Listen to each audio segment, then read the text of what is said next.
Welcome to Awakening Soul Truth.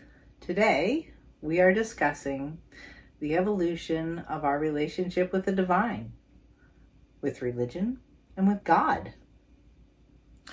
So I saw this meme, I guess you would call it, for lack of a better term, and it was a picture of the ocean with a fishing bowl inside of the ocean, and inside of the fishing bowl was a little fish, and outside in the ocean was another fish.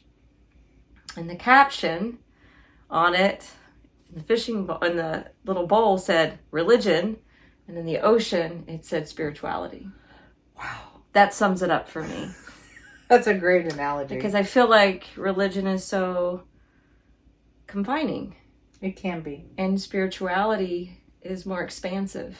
Or all-encompassing. All-encompassing. Yes. You have a way with words. I think both of us really evolved from a very small relationship with God, and God starting as being outside of ourselves, being something that was only approachable through a priest or a minister, or being perfect or following all the rules. And then as we developed our own inner relationship with God as we got older, it really becomes a more neutral thing. It's not a man in the sky. It's not masculine at all. Like, I kind of am offended sometimes when people refer to God as him or he. Like, it doesn't actually bother me. Yeah. Whether you say he or her. Right. I look at it as more as energy and or intelligence. So right. It's gender neutral it to me. It becomes so neutral. That's where I was going with that. Yeah. It becomes not humanized and characteristic at all, and becomes almost a purity of form. And it can be called almost any name. Light, love, spirit, divine essence, joy. But it's what we do with that relationship to make our lives peaceful. I think at the end of the day, it's about aligning with peace and feeling inner peace. And for me, that road happened as I expanded my version of God. So I guess a number of years ago, maybe 12 or 15 years ago, I was leading a class based on the 12 steps of recovery. Oh, for alcoholism and addiction? Yes. Okay. And I realized that within a sun salutation, there's 12 steps in a sun salutation. So I decided to bring in kind of the spiritual principles of the 12-step program and combine it with the sun salutation. Ooh. And what I discovered in creating that lesson plan was that everyone's in recovery for something. Yes. Right? Not just drugs or alcohol or sex addiction it can be religion. So I discovered I was in religious recovery. Yeah. And yoga and meditation and all the things that I was into kind of in the spiritual sense was helping me to recover and kind of step away from the dogma of the past that had shaped me. Because I wasn't in alignment with what had shaped me. And I was pleasantly surprised to discover that even in my gentle class, I had a lot of seniors in there at the time. And a lot of my seniors even exposed to me after class that they were recovering from eating disorders. I would have never known. And several people came up and mentioned they could relate to me, and they were also in religious recovery for different reasons. I think a lot of people enter religious recovery or any kind of recovery because internally it's not giving them a sense of peace or happiness or joy. And for maybe substance abuse, the joy is not sustainable, or the joy of religion sometimes can fail at being sustainable because there's all these rules, and you have to follow those rules to be in the mind of God or to get God's grace yes, and love. And that to me isn't saying you're supported, you're welcome to be human, you will mess up, you need something inside of you as a guidepost that says, I love you, and you can allow what's happened to move through you, to allow the wisdom, the lesson, the knowing to take form. So I'm not saying God is all loving without consequences. I really feel that God holds your hand or holds your heart as you process through choices you've made or experienced. Mm-hmm. And that relationship with the divine actually comes internally and is not external in any shape or form. Yeah. My biggest beef with some religions is that there is a minister or a preacher between you and God. I just can't fathom that. I can't fathom how that person has any authority in my relationship with the divine. My authority with the divine comes from the divine itself. And if we're awakening soul truth, which is the title of this program that we're running, you know, when you're awakening your soul truth, it's going to be different for everyone. Absolutely. The path to... Which is why we have so many different religions and spiritual paths. In the first place. Yeah. And we actually appreciate religion, and we appreciate all the different types of religion. So we're not bashing it at all. And we realize that some people do thrive in that environment. I like the fact that there's a moral ethical code. I mean, even in yoga, we have a moral ethical code that is sometimes called the 10 Commandments of yoga, even though, again, yoga is not a religion and it's not the 10 Commandments, but it's things like do not lie, do not steal, do no harm, you know, practice self-study, develop a relationship with the higher power, practice cleanliness. It's basically a code in which you try to live so that you're not creating any harm for yourself or anyone else. Okay, now I'm going to push this a little bit, and I'm going to say it's interesting that there are these codes. I find that when I'm using my relationship with the divine, like there cannot be any absolutes, because when I have my relationship with the divine and say, like, I lie, which I've done my share of lying in my younger years, and I felt disconnected from myself. I felt separated out, and that it is a discovery process of healing or of being like, oh, lying makes me feel terrible about myself. It makes me feel disconnected. I think that piece of actually not doing things that honor yourself based on love or honor another person based on love and equality is really a guiding tool, and that we just can say to a child or someone, you have a guiding tool inside of you that when you disconnect from it, you'll feel bad. Yeah. And that this is... and it's that simple, really. It's that simple. And that you don't owe your energy to anybody else but to the divine. Like, this is the relationship you are responsible for. You know? I certainly don't want a priest responsible for my relationship with God. I think that would be really hard. Yeah, me too. On them. Right? No, in my upbringing, which was very conservative, you know, they had a certain kind of recipe that they took from different scriptures. And this is how you're saved. And this is how you're, you know, going to become one with God later on. After this lifetime. Oh. It was a very certain recipe. Yeah. And if you didn't follow that, you're lost.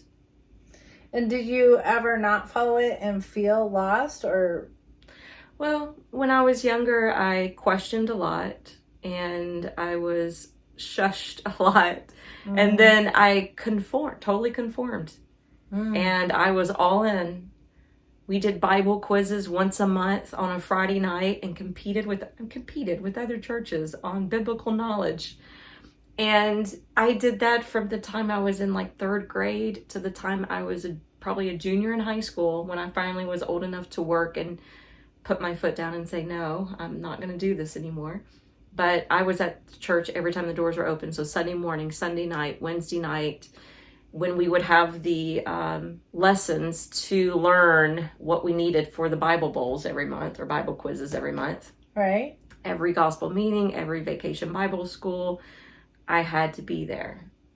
Sitting on the 4th row with good posture, paying attention, not taking notes, not taking a nap. Right. I was already questioning it in my youth, and I started questioning it again. And honestly, I didn't like all the guilt and shame, and it wasn't making sense to me. It wasn't aligning with the God that I thought I knew. Yeah. The God I was being taught about was very fear-based and very judgmental. And the one that I had a connection to was just more loving and accepting. And you felt that. I felt it. Yeah. And I think it's also interesting that you were being taught to compete about knowledge, but not have the relationship of the divine, or have a discussion with, I feel the presence of God. Yeah. I'm feeling the support. I'm allowed I to probably express felt who it I the am. most when I was in community with the people at the church. Yeah. But that comes with the sense of community. Yeah, and that's the community is aspect. amazing. That's true. That's a beautiful aspect. However, when you're out there on your own and you don't have that community, And that support. and you don't have that support, and you haven't developed that one-on-one relationship, There's something fallacy, amiss. yeah. Yes. So, again, we definitely have respect for the process and whatever tool people have and need. That is a beautiful thing. It's just to allow yourself to maybe examine the things that cause you to feel tight or disconnected in your heart. And sometimes, like, if you took the policy, women are subservient to men and that men need to do this role, that's really hard to understand. Or because I don't feel that way in my heart, that every soul absolutely has the right to have a divine connection to love, and that makes them the best that they can be, that propels them into blooming, into awakening. Yeah. Is equality in life. Yes. You have the right to be loved by God, by the divine. Yeah. And there's nothing that can separate you, even terrible actions. Terrible actions have resolution with the divine. And what's interesting about that, because I agree with you, but, have lived life and matured, I can equally see, and in the spiritual aspect of life, we can see how when we're suffering, when we're hurting, when we're facing challenges, it actually is an opportunity to come closer to the divine. Oh, yes. But yet I feel like sometimes with Christianity, it creates more of a divide. Because you did it in the first place. Right. And so I grew up kind of a feminist because the women were so oppressed in the Protestant church that I was brought up in. Women weren't allowed to teach children after the age of 12 because that's the age of accountability, and only men could do that. Oh, and women could not serve the communion. Women could not pray. Women could not preach. Women needed to be quiet, and I wasn't going to be quiet. Yeah, I actually feel ill to my stomach thinking that men are in charge of any teenage girl because they have a terrible track record with teenage girls. I don't mean to clump men in a box, but there is so much. Well, and to clump women into it. Right. Throughout history, women have known abuses like this were going on and didn't speak up or do anything about it. Because granted, they were disempowered or felt disempowered, but yeah, it's not just men. Right. I definitely, and I've done a lot of healing work with women who allowed their daughters to be hurt. I'm bringing up a statistic because I think it's really important to bring up, and that's the one that came out of France a year ago from the Ministry of Health, and they basically found that over the last 80 years that the Catholic Church systematically sexually abused over 300,000 children. Just in France. In France. Just the people who openly admitted it. Right. Think about how many people are so traumatized they never admit it and they take it to their deathbed. Yeah. Or they've become so addicted with other things to mask it. It's just that they're not capable. It's just heartbreaking. Yeah. It's heartbreaking that that system was in place, that women stood by and didn't use their voice to say no. Yeah. That other ministers. Well, there were some preachers. nuns that were actually taking the children to the priest, right, as well. Right. Which is that horrendous. was that systematic part that they discovered. So I think in our hearts, for me, I cannot stand in a religion that has that much of a scar and they didn't shut it down or take responsibility for it in such a way that every single person involved with that was then put in a healing environment and program, but not allowed to lead others. If you are going to prey on children in any way, shape, or form, you're not welcome to lead others. You are not a safe being. You are not representing and aligned with your relationship with the divine. Yeah. And I can say that. I'm not being judgmental. If you are hurting children, sexually abusing them, there is a disconnect with you and the divine. Yes. You're actually looking for it outside of yourself. And it also goes a little deeper than that, too, yeah. Because in the yogic tradition, you know, we talk about the second chakra being all about sexual identity, sexual expression. It's one's own seat. You know, it's also the creative life force energy. So if a religion is telling a man or a woman, you have to take a vow of celibacy, and it's not just religion. I mean, it happens in spiritual lineages as well. Oh, yeah. But where they take a vow to be celibate, that's not natural. That's not normal. I mean, I get why they do it, because they talk about the life force energy being so powerful. They don't want to, they don't want that to leave their body. They want to hold it all in. But at the same time, when you're blocking your own desires and your own human nature, then it's going to come out in a very promiscuous way or in a very abnormal or abusive way. So you're shutting down a natural system that is true for the human body, which presumably was made and designed by God in the first place. And so blocking that pushes that energy out, and people aren't able to, it becomes distorted. It becomes, I'm not allowed to do that. I'm denying it. I'm pushing it away. And all that guilt causes harm. And all the guilt and shame that comes with it is going to be a complete block for that energy Absolutely. center. And then the energy can't flow up the way it's supposed to. You need that flow of energy. It's the design, the energy design and very nature of the human body.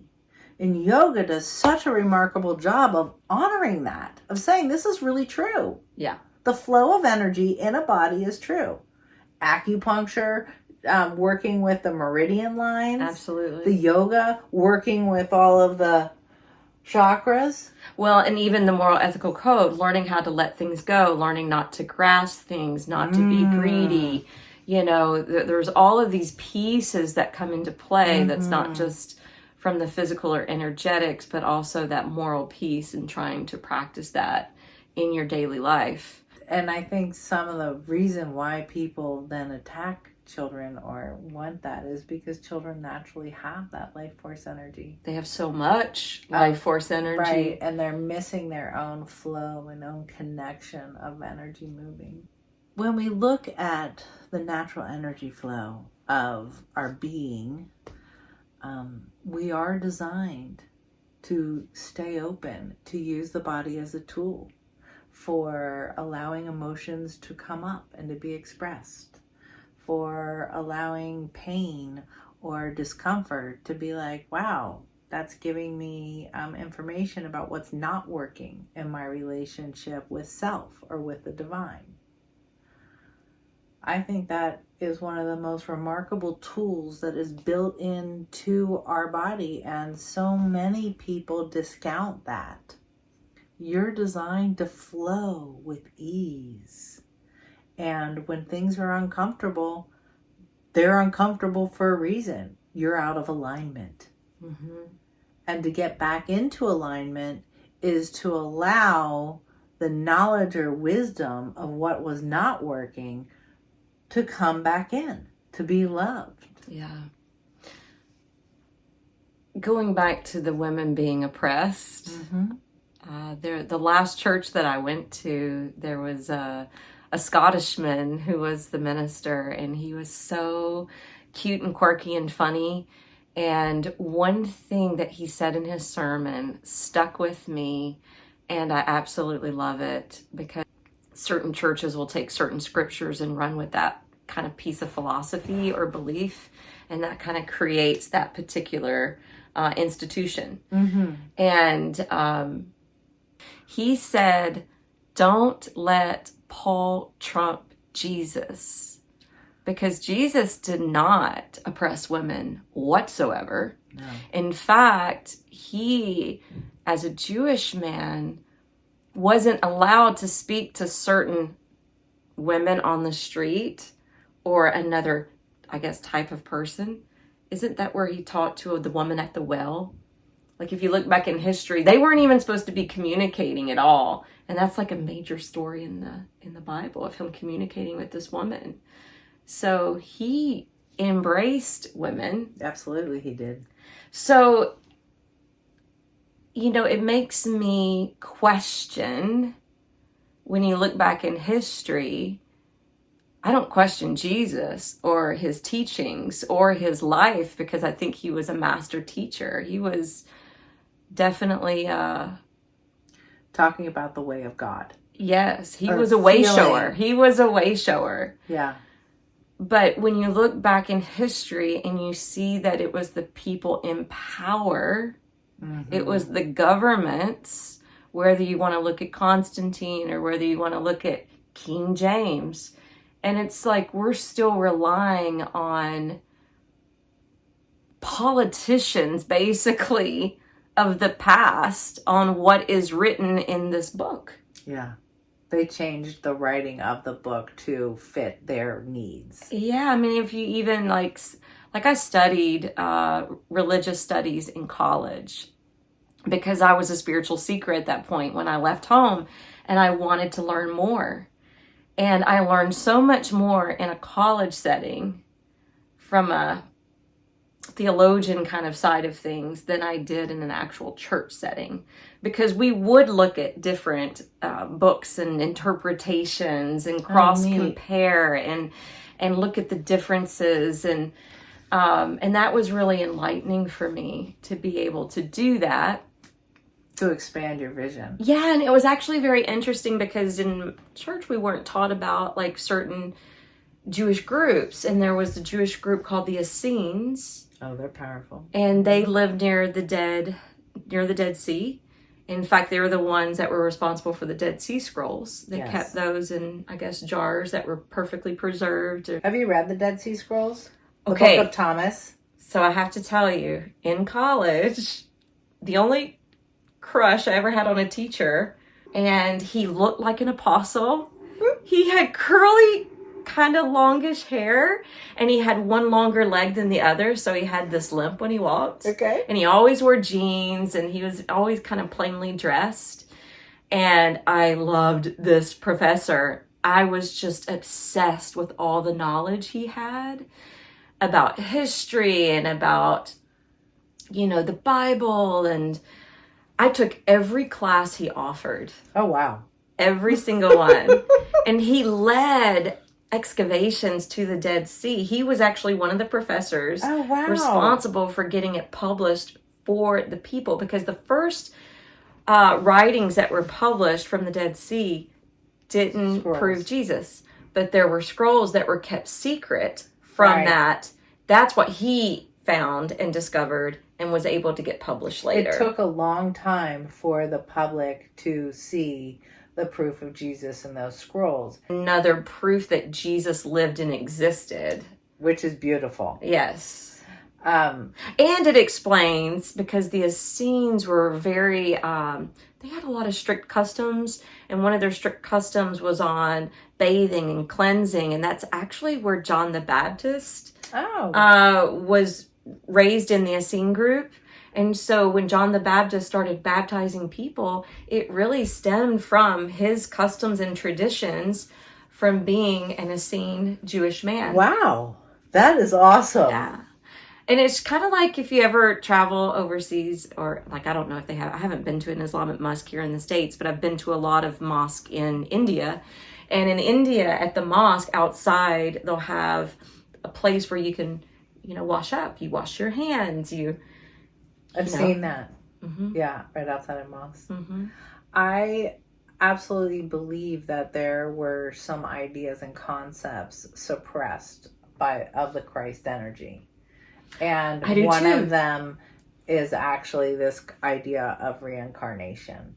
And I interpret the rising of the Christ as there is reincarnation. Your life travels on. Your energy body is absolutely true for every soul. Yeah. There's even a verse in the New Testament where he's talking to some people and he says, so do you think I'm Elijah or Elisha? Those were characters in the Old Testament. And I can't remember the rest of the scripture, but it's even alluding to the idea that reincarnation was a part of their custom back then. Absolutely. Mm-hmm. I love that he was sharing that with people so they weren't limited to one life experience. And so another thing I want to mention to our viewers, in case you're interested in kind of broadening your perspective, there was a book written called The Lost Years of Jesus. Well, that interested me because I always wondered what happened to Jesus from the time he was 12 and his parents lost him at the temple to the time where all of a sudden he's like, 30 or 32, and now he's ministering people. Like, what happened in that big gap? What happened during those lost years? And so some will say, well, he was learning his craft. He was a carpenter. And some say that he traveled. But anyway, in this Lost Years of Jesus book, it does talk about him traveling. It talks about him traveling to India specifically and working with rishis who were known to perform miracles. And it's been proven that he stayed in a Buddhist monastery as well in India. So these were some powerful influences on his life. Which makes sense to me because I grew up in the church. I grew up very dogmatic, very conservative, and it didn't jive with me. And then I'm a spiritual seeker. I discover, hey, there's something to this life after death. And I really am going back to my original thought of believing in reincarnation, and then being exposed and getting into these kind of mystical practices with yoga and energetic work. There's just so much more. There is so much more to expand in. So much more. I think the universe is a fascinating, beautiful, ever-evolving place. Yeah. The universe is always evolving. So that only makes sense that our relationship with the divine is also always evolving. Of course, Jesus went and learned how to perform miracles in India because they were already doing it in India. Right. India has an innumerable amount of saints that you probably don't know about if you're not Indian or haven't studied that culture. I know they have saints in Catholicism, but literally innumerable amount of saints in India. And they follow either the Hindu religion or these yogic principles. So we are saying that it is very likely in our belief system that Jesus actually practiced and studied and observed. He was just fantastic at accomplishing Like the lessons learned. Every time it says in the scripture he went away from the multitude, or he went to, I can't remember what it says, but when he goes off into the forest, or I'm feeling like he meditated, when he went away for however many days and was tempted by Satan. He was in meditation when all this was going on. You would have to be in meditation because that's where we commune with God. Is there anything in the scripture that says God spoke to him from outside of himself? Like he heard it out here? I don't know, but he did say the kingdom of heaven is within. Not up there somewhere, but within. And this is your access point. And we've been talking about the heart being the seat of the soul and your access point to the divine. Absolutely. So that is a beautiful conclusion. He also said, I love this quote, I use it in yoga all the time. If thine eye be single, thy whole body shall be filled with light. Yeah. He's very mystical teachings. He is very mystical. And if you don't know about the Gnostic Gospels, you need to know about the Gnostic Gospels, because the Gnostic Gospels, I thought the book of Thomas was a Gnostic Gospel. The book of Mary Magdalene is. The book of Judas is. So we highly recommend expanding your reading and maybe including the Gnostic Gospels. The Gnostic Gospels were banned, declared they weren't divinely inspired and not worthy enough to be put into the New Testament. But the nice thing is the writings are still around, and they had them in the basement of a library in Egypt, and the library actually burned, but those scrolls and those writings were saved. It makes my heart sink when we find new evidence and we don't incorporate and expand. Because, again, I believe this is a principle of the divine, that you do expand, that the universe is always expressing in new ways and discovering. And creation energy, which is part of who we are. Mm-hmm. We are creation energy coming out. We are the divine. We connect to the divine. That's what Jesus was really saying, that you are this manifestation of love, of the divine. In the book of Psalms, it says, be still and know that I am. Yeah. And there's another verse in the New Testament where Jesus says, I am the way and the life. I am. I am. It's the I am. I am. The way, the truth, and the life. So he didn't mean I am, as in Jesus is the only way, the truth, and the life. He's trying to say, I am the way, the truth, and the life. We can all say, I am the way, the truth, and the life, if we are truly awakening our soul truth. This is true. Beautiful. I love that. I am. All right. Ready? We're going to be still and know that I am. Oh. But allowing your spine to elongate upward. Crown of the head lifting lofty up towards the heavens. And sits bones rooting down into the surface below. Take a moment just to ride the wave of the breath as it rolls up and down between these 2 points.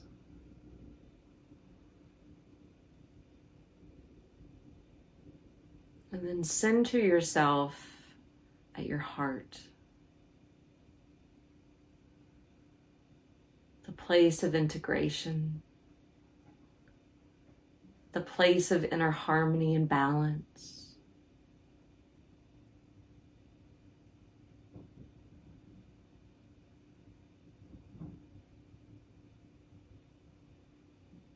When you're centering in your heart, affirm mentally within, I am. I am the way. I am the truth. I am the life. I am. I am awakening my soul's truth.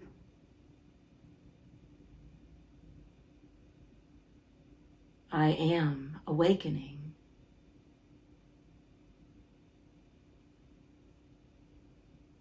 I am the way, the life, and the truth.